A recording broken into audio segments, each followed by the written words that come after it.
it's hard for us to deal with something that is not immediately gratification. No immediate gratification. So the people who are leading the governments and everything, they're old. Most of them are old. The effects of what they will do maybe will not be even seen to them. In like 20 years, most of them maybe will even like pass away. It's as humans, it's not so relevant to them. These long-term things they care about, like right now, accelerate the economy or whatever. We are bad at this as humans, as a creature. We are not designed to think 50 years forward. We're designed to think about now, like now the cheetah will come and eat me. I need to do stuff. Like the sweet flavor is good to our brain because our brain realizes, oh, there's a lot of energy in this food. Eat it so that we will have energy for later. And this is why sweet is good. This is why we like sweet. So we are not designed to think, oh, if we eat all this sweet, we will gain fat and then we will not be able to run away. It never happened, And this is a new, like we are still old machines in a new world, kind of. Do you think it would be beneficial, hypothetically, like beneficial to keep it that way? Keep what this way? So maybe it's for the greater good that we're not good at long-term planning. Because then there's a lot of randomness that happens. And then we get to the world we are in today. I don't know if it's good or not. I don't know. It's just the way it is. This is the situation right now. It's just what it is. I mean, I don't know what will happen in the future. I don't know. Would you ever take install Neuralink? Yeah, definitely. How long would you wait until you...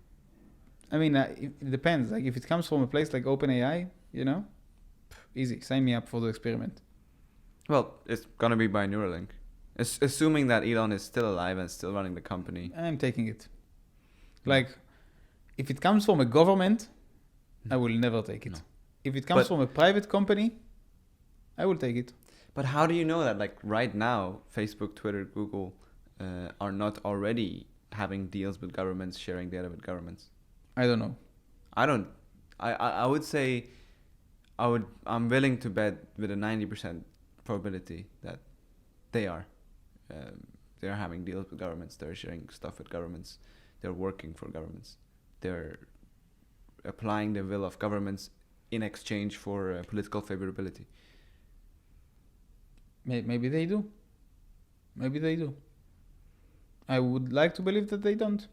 It's easier for me to live this way.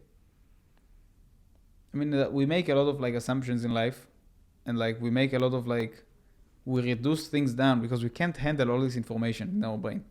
We need to bring things to a level where we are comfortable with.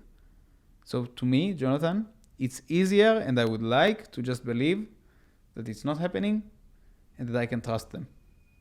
This is what I want to believe.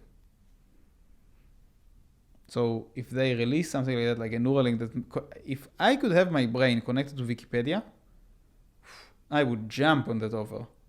Wow, that's the dream. But that's also instant gratification.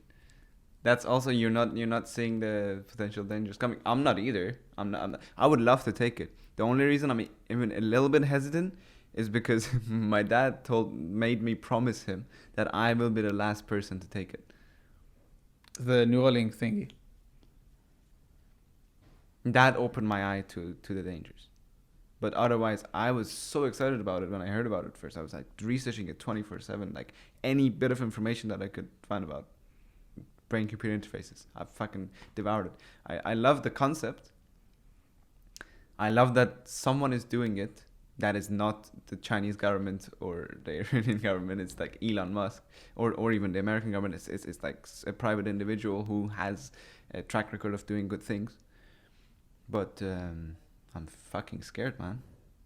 Like, my biggest worry about it is that someone can basically insert a thought into your head, and you probably wouldn't even know that it's not your thought. Yeah, that's true. I think right now I'm at the point where I'm like, you know what, the science of it is so like exciting that I'm fine with being like a puppet for this. Like my I mean, who am I, on this planet? Who am I that I'm so important that I mean, fine. Somebody needs to test this, and I like it enough. Like, why is it so important that Jonathan will stay alive, Like, it's okay. That part is a different conversation, but in general, I don't know, man. I don't know if I want to be a lab rat for this, because people around me went through a lot of went through a lot of troubles for me to be here at this moment having these freedoms that I have right now. That's so. Also, I mean, I wouldn't want to be a complete lab rat. Like, I wouldn't like go blindly into that. Let's say that it's developed. Okay, it's done. I go into that knowing that like in 20 days they cut me off this thing, let's say. And they tell me what are the like precautions, what are the side effects, whatever. I wouldn't just like, yeah, open me, let's go, You wouldn't jump into something like that just like that. But I would be very much open to hear about it. And I would like to get to understanding what's offered, what's on the table.